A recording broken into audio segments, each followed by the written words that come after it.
The card declined at 2:17 on a Saturday afternoon, in the kind of store where the price tags faced inward so you had to commit to picking something up before you found out what it cost, and Marcus Thompson stood at the register and felt the specific quality of the silence that followed the machine's soft, definitive rejection. "I'm sorry," the sales associate said, with the careful neutrality of someone who had delivered this information many times and had learned to deliver it without inflection. Marcus looked at the card. The secondary card, the old one, from the account he'd maintained since his late 20s for reasons that had evolved over the years from practicality to something more deliberate. He knew why it had declined. He had arranged it, the way he had arranged several things about today, because there were moments in a marriage when you finally understood that the truth needed a stage rather than a conversation, and he had been building toward this stage for a long time. "Try it again," he said, because the performance required trying again. The associate tried it again. The machine made the same sound. Elena's laugh started before the second attempt finished. It was a particular laugh, not the laugh she used when something was genuinely funny, which was a warm, full sound that had once been one of the things he loved about her and that he had not heard directed at anything he'd done in years. This was the performance laugh, the social laugh, the laugh designed to communicate something to the people around her rather than to express something she was feeling. It was the laugh of someone who had been waiting for a moment and had found it. "Are you serious?" she said, with the theatrical exasperation of someone who has prepared for this delivery. "Marcus, your card declined." "I can hear that," he said. "In here." She gestured at the store around them, the soft lighting, the thick carpet, the kind of place where the handbags in the cases cost more than what Elena believed was Marcus's monthly income. Her friend Simone was beside her, and her other friend Dana, both of whom had come because Elena had invited them, and Elena's invitations were always, Marcus had learned, issued for reasons. "I bring you somewhere nice and your card can't even." She laughed again, shorter, more compressed, more cruel. "Do you have another card? A real one?" "I have the card I brought," Marcus said. "That's..." She looked at Simone. Simone made the face of a woman receiving confirmation of something she had already been told. "That is so, Marcus." She turned back to him. "Do you know how embarrassing this is? Do you know who comes to this store? This is not the place where your card declines, Marcus. This is not the demographic for that. Elena, don't." She held up her hand, and the gesture was practiced and precise, the gesture of someone who had spent years developing the specific vocabulary of dismissal. "I'll pay for it. I'll pay for mine and you can. You don't need to get anything. You shouldn't be buying anything here anyway." She reached into her bag. "I don't know why I thought you could handle." "Ma'am," the associate said, carefully, and everyone at the register turned toward the sound of someone approaching from the side of the store that contained the manager's office. The man walking toward the register was 61, black, with the particular bearing of someone who had been in finance long enough that authority had become entirely habitual, not performed, not announced, just present. His name was Harold Watkins, and he was the regional manager for Prestige Private, which was the wealth management division of the bank that the store's payment processor ran through, and he had been in a meeting in the adjacent office building when his assistant had flagged an unusual alert on the system. A declined transaction on a secondary card linked to a private client account whose primary holdings were of a nature that generated automatic notifications. He had come over because protocol required it and because, in 30 years of private wealth management, Harold Watkins had learned that the clients who kept secondary accounts on inactive cards were not clients who couldn't pay. They were clients who had a reason for using the secondary card, and that reason was almost never what the people around them assumed it was.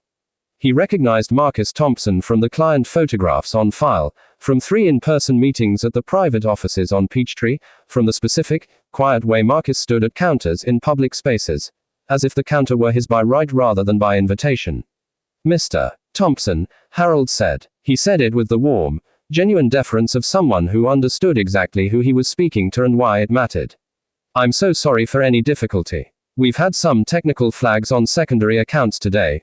Routine security protocol, absolutely nothing concerning. If you'll permit me," he produced a card from his jacket, a matte black rectangle with no visible number. "Please use this for today's purchase.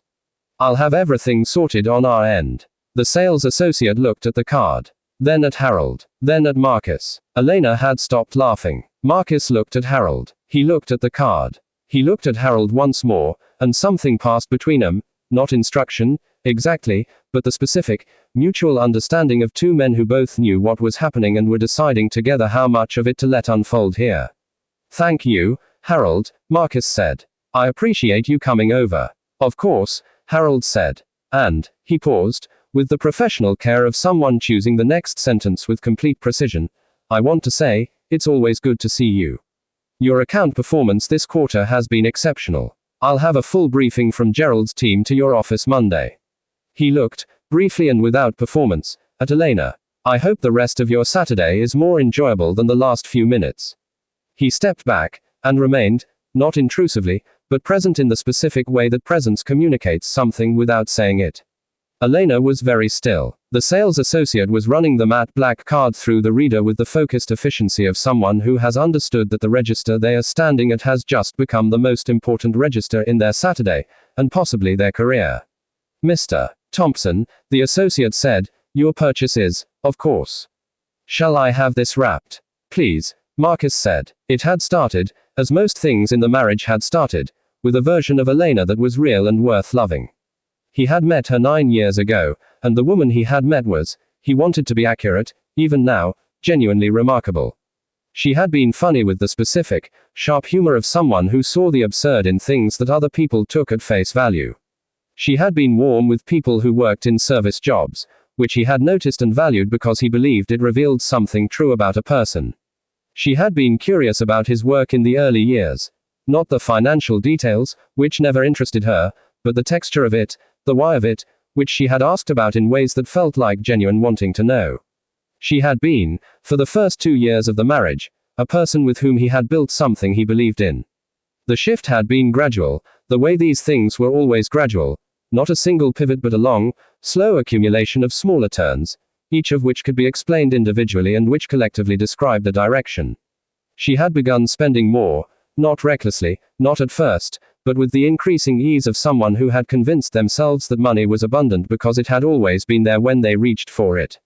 She had begun calibrating her social life around a set of people who operated in the specific register of displayed wealth, and had begun, in turn, calibrating how she spoke about Marcus to fit the assumptions of those people. He was, in her public descriptions, in finance, loosely, the last word doing the specific work of diminishment that loosely always did. He was, at dinner parties with Simone and Dana and the husbands who drove visible cars, the one who ordered the mid-range wine rather than the top of the list, not because he couldn't afford the top of the list but because he had grown up with a father who ordered the mid-range wine and had never found a reason to change the habit. He was, in the accumulated small currency of Elena's choices across 7 years, the lesser version of the husband she had wanted. What she did not know, what she had never asked, what she had decided, with the certainty of someone who had organized their expectations and stopped receiving new information, was settled. Marcus Thompson managed the private investment portfolios of 11 institutional clients across the southeastern United States, through a firm called Thompson Capital Partners that had been operating quietly since he was 28 and that now managed assets totaling approximately $4.6 billion, of which Marcus's personal carried interest was, by Vivian Hayes's most recent calculation, just under $300 million. He had chosen to live modestly because his father had lived modestly, and his father's father before him, and because he had absorbed, across 34 years of watching his family move through the world with the specific, dignified restraint of people who knew their value and did not require others to confirm it, that the need to perform wealth was a form of insecurity he had never needed. He had chosen to live modestly because he had wanted, badly and perhaps foolishly, to be loved for what he was rather than what he had. He had also, across the last 2 years, been choosing to live modestly because he had been watching his marriage with the clear, careful attention of someone who has decided they need accurate information before they make a decision that cannot be undone, and accurate information about a person's character was most available when they believed they had nothing to perform for. Elena had been performing, for 7 years, in a direction he now understood with complete clarity. The store was quiet after the associate went to have the purchase wrapped.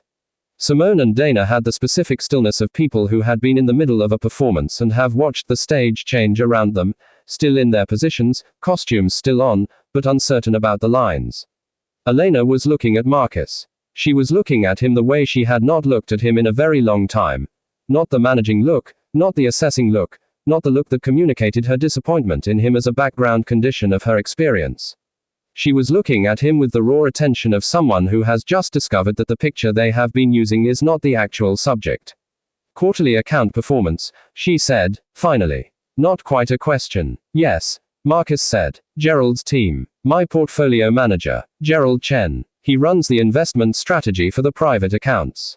Private accounts. She said it the way you repeat something when you need the repetition to help you believe the sentence. I have one personal account at Prestige Private, Marcus said, and the firm runs its institutional accounts through the commercial division. Harold Watkins manages the relationship. I've known him for 12 years. Simone looked at Dana. Dana looked at Simone. How much? Elena said, and stopped. How much what? How much do you? She stopped again. He could see her sorting through the questions available to her and finding all of them insufficient, because the questions all assumed a scale and she did not yet know the scale, and asking about the scale directly was the kind of thing that revealed how much you hadn't been asking before. The associate returned with the wrapped purchase. Harold had remained at a respectful distance near the manager's office door, available but not intrusive, the way private client managers learn to position themselves. Marcus took the purchase. He looked at Elena, and at Simone, and at Dana, and he felt something he had not expected to feel in this moment, which he had been building toward for a long time. Not triumph, not the satisfaction he had imagined in the abstract planning of it. Something simpler and sadder, which was the specific grief of a person standing at the end of something they had once believed was worth more than this. I'm going to call Vivian, he said. Why? Elena said. Then, registering. Your lawyer. My attorney. Yes. I've been meaning to have this conversation for a while, and I think today is the right time.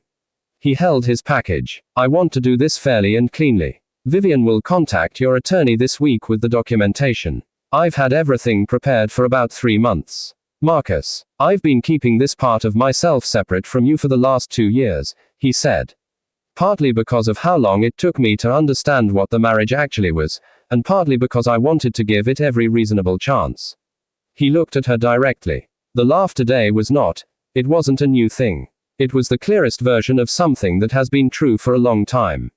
And I want you to know that I'm not angry about it. I'm just finished. Simone made a small sound. He did not look at her. You had no idea who I was, he said to Elena, and said it without cruelty, as a simple and documentable fact. You decided who I was in the first year of the marriage and you stopped looking for information that might change the picture. That's its own kind of loss, that I'm not going to describe as yours because I don't think it would land that way. But it's the thing that makes today possible. He paused. You laughed in a store. At your husband. With an audience you invited. He held her gaze. That's the version of yourself you chose to be here. I don't need to add anything to it. He turned to Harold, who had remained at his appropriate distance throughout. Harold, Marcus said. Mr. Thompson, thank you for coming over. I appreciate the prompt service. Always, Harold said. We look forward to seeing you Monday. Marcus walked to the door. He walked through the kind of store that put the price tags inward, past the cases of handbags and the careful lighting and the thick carpet that absorbed the sound of everything, and he pushed through the glass door into the afternoon, where Atlanta was going about its Saturday with the magnificent indifference of a city that had many stories running simultaneously and was not tracking this particular one. He called Vivian. It's done, he said. How are you? He stood on the sidewalk outside the store, in the afternoon light, with his purchase in one hand and his phone in the other. He thought about the laugh. He thought about 9 years. He thought about the woman he had married and the marriage it had become and the long, patient, necessary work of understanding the difference. Ready, he said. I'm ready. I'll have everything filed Monday, Vivian said. Marcus, you did this right. I tried, he said. No, you did it right. She paused. Your father would have agreed. He stood on the sidewalk for a moment after he hung up, in the Saturday afternoon, in his own quiet. Elena called 4 times before dinner. He listened to all 4 messages, because he had always been someone who listened completely. The first was confused, which he understood. The second was apologetic, which he appreciated in a limited way. The third was the version that reached for explanation. The stress of the month, the social pressure, not meaning it the way it came out, the difficulty of being in the store when she had been feeling this way about. He didn't follow all of it. He listened. The fourth was the most honest, which was also the briefest. She said, I didn't know who you were. I'm sorry I didn't try to know. He sat with the fourth message for a while, in the hotel Vivian had arranged for the week while the divorce preliminary filings went through. He sat with it because it was the truest thing she had said to him in a long time, and truth deserved acknowledgement even when it arrived too late to change anything. He texted back, "I believe you. It doesn't change what I've decided. Vivian will be in touch." He put the phone down. He made coffee. He sat in the hotel chair. He opened the book he had been meaning to read for 2 months and had not read because the evenings in the marriage had not left room for simple reading, and he read for 3 hours, and the reading was easy and absorbing and his. The Thompson Capital Partners Foundation launched the following year, and its focus was specific in a way that Marcus had refined through months of thinking about what would have helped him in the years he had spent absorbing what he had absorbed. Not a foundation for wealthy men. Not a foundation organized around grievance. A foundation for men in the early stages of building something real, something they believed in, something that had not yet become visible to the people around them, something that was requiring them to absorb, while they built, the specific and depleting cost of being found insufficient. Financial literacy resources. Legal access for men in financially exploitative marriages who couldn't afford the Vivian Hayes version of representation. Mentorship connecting builders in the early stage with builders who had made it through to the other side. And a counseling program focused specifically on something Marcus had only recently been able to name: the cost of hiding yourself in order to protect yourself, and what it meant to finally stop hiding. He spoke at the launch in a community space in Southwest Atlanta, and he said what he had been thinking about for a year. "I let my wife believe I was broke for 9 years, he said, to a room of men who were at various points of various processes. I didn't lie to her. I just didn't correct her assumptions. And I told myself I was doing it because I wanted to be loved for who I was rather than what I had." He paused. That was partially true. The other part, the part one have had to be honest about, is that I was also hiding because hiding was safe. Because when you have been told enough times, in enough ways, that what you are is insufficient, it becomes easier to protect yourself than to be seen. He looked at the room. "The cost of that is real," he said. "The cost of hiding the real thing is that the real thing never gets to be in the room. And eventually you look around and the room has been organized around a false version of you for so long that even the relationship you were protecting is a relationship with someone who doesn't know you." He paused. "I'm not recommending that any of you hide what you are. I'm recommending that you build it, and that you find people who can see the building while it's still in progress, and that you let yourself be seen." He stood in his own foundation, in the city where he had built everything quietly, and meant it. On a Sunday morning 6 months after the divorce was finalized, Marcus Thompson walked into a mid-range brunch place near his apartment. Not a place with inward-facing price tags, just a good neighborhood restaurant with strong coffee and a reasonable wait and a menu that had what he wanted, and sat at the counter and ordered eggs and coffee and read the newspaper the way his father had read newspapers, working through it in sections with the unhurried patience of someone who has nowhere more important to be. The coffee was good. The eggs were what they were supposed to be. He sat at the counter and ate and read and was, simply, a man having breakfast on a Sunday in a city where nobody knew his account balance and the morning had no agenda. The person next to him at the counter, a woman in her 40s with the focused expression of someone also reading, also coffee, looked over at the section of the paper he was on and said, "That acquisition is interesting. The Meridian deal. Did you follow that?" "Loosely," Marcus said. "The buyer was a private firm out of Atlanta. Thompson something. Apparently they've been operating quietly for years." She shook her head with the mild, admiring exasperation people bring to stories about quiet power. "Nobody knew about them until this deal just appeared." Marcus looked at the article. He looked at his coffee. He looked at the Sunday morning around him. "Some people build that way," he said. "I guess they do," she said, and went back to her section. He had let a card decline in a store so that the people who had decided who he was could meet who he actually was. He had not done it for them. He had done it for the version of himself that had been waiting, quietly and with considerable patience, to finally be in the room without apology. That version was at the counter now, drinking good coffee on a Sunday. Exactly where he belonged. I hope you enjoyed watching this story as much as I enjoyed creating it.